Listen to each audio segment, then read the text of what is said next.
Meet Uncle Sam. He has a lot of bills to pay.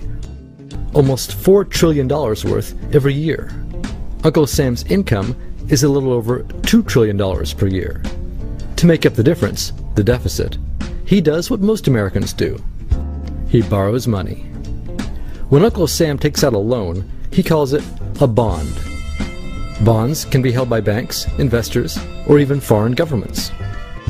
Uncle Sam has to promise to pay interest on these bonds, just as you do on any loan you take out. Ever think about paying your mortgage with your credit card? That's exactly what Uncle Sam does. He takes out new loans, new bonds, so that he can make payments on the old ones. All those loans, and especially all that interest, adds up. Right now, Uncle Sam owes about $14 trillion. To put that in perspective, 14 trillion is about the same as the national GDP, the total value of all the goods and services produced by the American economy in an entire year. It's such a huge amount of money that Uncle Sam is starting to run out of people to borrow from, and he's having trouble just paying the interest on his loans. The obvious solution would be to either cut spending or increase taxes. But if he cuts spending, the people that he's spending money on would complain that they don't have money to spend, and that he was hurting the economy. If he tried to raise taxes enough to close this gap, not only would people definitely have less money to spend, he'd probably have riots on his hands. So Uncle Sam chooses the easy way to make money. Just make it. He calls up the Federal Reserve, which is our central bank, and, like magic, dollars are created and deposited in banks all around America. The problem is that the more of something there is, the less it's worth. Same goes for the US dollar. The more dollars there are, the less each one will buy. That's why commodities like gasoline, food, and gold become more expensive when Uncle Sam does his money-making magic. The commodities aren't really worth more. Your money is just worth less. That's called inflation. Remember the foreign governments that lent money to Uncle Sam?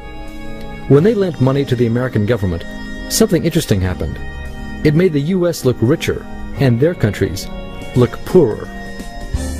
When a country looks poor compared to America, $1 of our money buys a lot of their money, so they can pay their workers only a few pennies a day. With such low labor costs, they can sell their products in America for lower prices than any American manufacturer can. The easiest way for American companies to compete is to move their factories overseas and pay their workers a few pennies a day too. This contributes to a recession. Americans lose their jobs, stop paying taxes, and start collecting government benefits like Medicaid and unemployment. This means that Uncle Sam has even less income and even more expenses. At the same time, the people who still have jobs are desperate to keep them, so they tend to do more work but not to get paid anymore. When your dollars are worth less, and you're not earning more of them, that's called stagflation. And this is why Uncle Sam is in a catch-22. He can't raise taxes or cut spending without making the recession worse. And he can't have the Federal Reserve create more money without making inflation worse.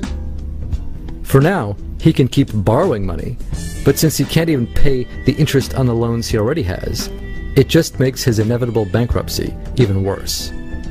Whether it's in 2 months or 2 years, the day will come when Uncle Sam can no longer pay his bills. When that happens, the banks, investors, and foreign governments who are counting on that money won't be able to pay their bills. You see, just like Uncle Sam, governments, banks, and corporations don't actually have much money. Mostly, all they have is debt to each other. If one link in the debt chain stops paying, defaults, the whole thing falls apart. If investors can't pay their bills, corporations won't be able to pay their employees. If banks can't pay their bills, you won't be able to take out a loan, use a credit card, or even withdraw your savings. If foreign governments can't pay their bills, their own banks and corporations will have the same problems. That's called a global economic collapse. It's never happened before, so nobody really knows how bad it will be, how long it will last, or even how we'll eventually get out of it. The house of cards has already been built. There's no painless way to dismantle it now.